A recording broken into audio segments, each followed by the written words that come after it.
रहा सीएम पुष्कर सिंह धामी जनसभा को संबोधित करते हुए नजर आ रहे हैं। क्या कुछ कह रहे हैं वो आपको सुनवाते हैं। इस अर्थव्यवस्था के मुख्य आधार हैं, मुख्य सूत्रधार हैं। और हमारे यहाँ एक अच्छी बात यह है कि आज अभी त्रिलोक चीमा जी ने बहुत अच्छी बात संस्कारों की करी। और ये देश हमारा जो है पूरा संस्कारों का देश है, आस्थाओं का देश है, परोपकार करने वालों का देश है। आप देखिए कि कोरोना महामारी के समय में दुनिया के जो देश हैं, बड़े बड़े देश जिनके यहाँ हमसे बहुत अच्छी अच्छी सुविधाएं हैं, साइंस एंड टेक्नोलॉजी में, ज्ञान विज्ञान में हमसे बहुत आगे का उन्होंने काम किया है। हम भी आगे बढ़ रहे हैं, लेकिन आपने अंतर महसूस किया होगा कि हमारे यहाँ जब महामारी शुरू हुई तो इतना बड़ा देश, 140 करोड़ की आबादी का देश, यहाँ पर जो हमारा इस्टेब्लिशमेंट था मेडिकल के क्षेत्र में वो बहुत कम था। आप देखिए ऑक्सीजन के प्लांट नहीं थे, कंसंट्रेटर नहीं होते थे, सिलेंडर नहीं होते थे, आईसीयू नहीं होते थे, पीपीपी किट भी नहीं बनती थी।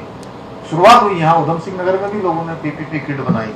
ऑक्सीमीटर बहुत कम होते थे और जितनी भी दवाइयाँ या मेडिकल के क्षेत्र में काम आने वाले वो सारे के सारे बहुत न्यूनता में थे। लेकिन एकदम से अचानक जैसे ये आपदा आई और देश को जरूरत हुई तो एकदम से सब खड़ा हो गया। और एक गुना नहीं, कोई मैं कहूँ 1000 गुना नहीं, 5000 और 10 गुना तक की जो है एकदम से वृद्धि हो गई। एकदम से सैचुरेशन आ गया देश के अंदर, जहां जहां जैसी जरूरतें थी वहां वहां वैसी व्यवस्थाएं। और महामारी के समय में हमारी अर्थव्यवस्था भी दुनिया के दूसरे देशों की अर्थव्यवस्थाएं गई साहब गड़बड़ा गई, लेकिन हमारी अर्थव्यवस्था इतनी विपरीत परिस्थितियों में भी, जब हम दुनिया का सबसे बड़ा मेगा वैक्सीनेशन कर रहे हैं, उसके बावजूद भी हमारी जो अर्थव्यवस्था है वो 11वें नंबर से 5वें नंबर की अर्थव्यवस्था हो गई। अब उसके पीछे जानते कारण क्या है? कारण यह है कि जहां हमारे पास मोदी जी का जैसा एक नेतृत्व है, विश्वव्यापी नेतृत्व, आज पूरी दुनिया जो उनके नेतृत्व को स्वीकार कर रही है, पूरा वो नेतृत्व कर रहे हैं, दुनिया को भी दिशा दे रहे हैं। दुनिया के देश कोई भी ऐसी बात होती है तो पहले दुनिया जो है दुनिया की तरफ भारत देखता था, अब भारत की तरफ पूरी दुनिया देख रही है।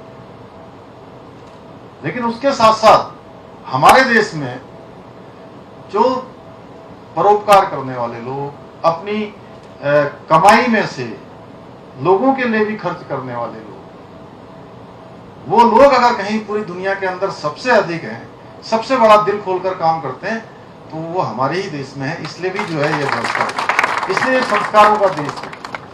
चीमा जी ने उस बात को कहा तो मैंने उस बात को थोड़ा आगे बढ़ाया। तो निश्चित रूप से आप सब लोगों का भी इसमें बहुत बड़ा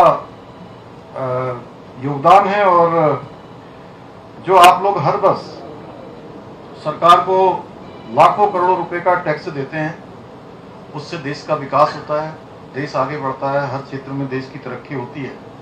और हमारे शास्त्रों में कहा गया है धर्मस्य मूलम अर्थम, यानी कि व्यक्ति धर्म भी तभी कर सकता है जब उसके पास अर्थ होगा। यानी कि अपनी अगर व्यवस्थाएं होंगी तभी वो और काम कर सकता है। तो इसलिए आप लोगों को तो भगवान ने जो है हर काम करने के लिए जो धर्म, अर्थ, काम, मोक्ष सभी चीजें प्रदान की हैं। इसलिए आप सब लोगों को तो ईश्वर का भी धन्यवाद करना चाहिए और प्रकृति का भी धन्यवाद करना चाहिए। और आप लोग जो सरकार की तिजोरी भरते हैं, सरकार के कोष में टैक्स के रूप में राजस्व जमा करते हैं, उससे आज हजारों लाखों लोगों को रोजगार भी मिलता है। रोजगार देने का काम भी सरकार भी करती है, तो उसमें आपका बहुत बड़ा योगदान है। हम आज उत्तराखंड के सभी क्षेत्रों में महत्वपूर्ण रूप से प्रगति की ओर बढ़ रहे हैं।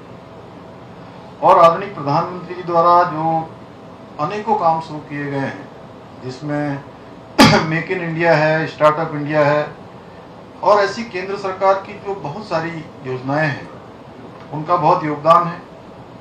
अभी हमारे प्रदेश के अंदर अशोक जी ने कहा, मैं पिछले दिनों भी आप सबके बीच में जब हमने यहाँ रुद्रपुर में उद्योग मित्र की बैठक करी, और उसके पीछे भी मेरा हेतु ये था कि हमेशा से क्या होता है कि जो बड़ी बड़ी योजनाएं हैं, बड़े बड़े कार्यक्रम हैं, वो राजधानी तक होकर सीमित रह जाते हैं। हमने कहा कि उद्योग हमारे सबसे ज्यादा अगर कहीं स्थापित है उधम सिंह नगर में, इतना बड़ा आपका काशीपुर का, महुआ गेड़ा का, बाजपुर का, पंतनगर का, सितारगंज का, बड़ा जो सिटकुल का क्षेत्र है, उद्योगों का क्षेत्र है। तो इसकी बैठक पहली बार जो है हमने कहा कि यहाँ होनी चाहिए, और हमने उसको रुद्रपुर में किया, और आप लोगों के बीच में से आवाज आई कि अच्छा सकारात्मक माहौल इसके लिए बना है, एक अच्छा माहौल बना है, और हम इसके लिए प्रतिबद्ध भी हैं कि आपकी तरफ से जो भी सुझाव आएंगे उन सबको हम आगे बढ़ाएंगे। और शुरुआत हमने मधुबन होटल से करी थी। मधुबन होटल में जब हमने इनकी शुरुआत की थी उस समय तो बहुत सारे बिंदु आप सब लोगों ने, जब 2021 के समय में, पता नहीं इसमें से कितने लोग वहाँ पहुँचे थे, मुझे काफ़ी लोग पहुँचे थे उस बैठक में, मधुबन होटल में हमने करी थी। तो 2021 में तो मैंने उस समय एक बात कही थी कि हमारे जो जितने भी उद्यमी हैं, जितने भी उद्योग चलाने वाले लोग हैं, वो हमारे ब्रांड एम्बेसडर हैं। और ब्रांड एम्बेसडर के रूप में जब हमने घोषित किया आप लोगों को, मैं अपनी तरफ से स्वयं मैंने ही घोषित कर दिया बिना किसी बात करे, तो मैंने देखा कि उसके बाद राज्य में काफी तेजी से लोगों का निवेश बढ़ा है। एक सकारात्मक माहौल पूरे देश के अंदर उत्तराखंड के लिए बना है। और कई बार हम जब नए उद्योगों की बात करते हैं तो मेरा सबसे पहले ध्यान जाता है कि हमारे जो पहले से लगे हुए उद्योग हैं, वो उद्योग भली भांति जो है चलें, उनका विकास हो, उनका संवर्धन हो, उनके अगर कोई परेशानी है तो वो परेशानियां उनकी दूर हों, उसका रास्ता निकाला जाए। ये बिल्कुल सही बात है, अशोक जी कह रहे थे कि भाई इंफ्रास्ट्रक्चर, दुनिया भर की चीजें, या आर्थिक रूप से भले ही सरकार उस दिशा में कितना कर पाएगी, नहीं कर पाएगी, या कर पाएगी, वो एक अलग विषय है, लेकिन उसके बावजूद सरकार जो है आपके साथ खड़ी हो सकती है। और हमने कोशिश करी कि संवादों के माध्यम से, अगर आपने 100 बातें उसमें लिख के दी होंगी, जो मधुबन होटल में हमारी बात हुई थी, 100 में से हमने 99 कर दिया होगा, और जो 1% रहा होगा वह भी हम कर रहे हैं। कोई चीज हम छोड़ने वाले नहीं हैं।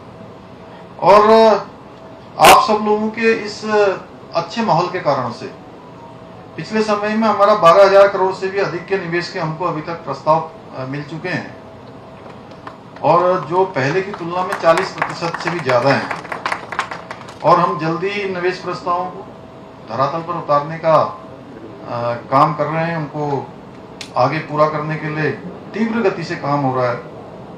और इसको लेकर अभी इसी वर्ष 2023 में दिसंबर माह में हमने एक इन्वेस्टर ग्लोबल समिट करने का भी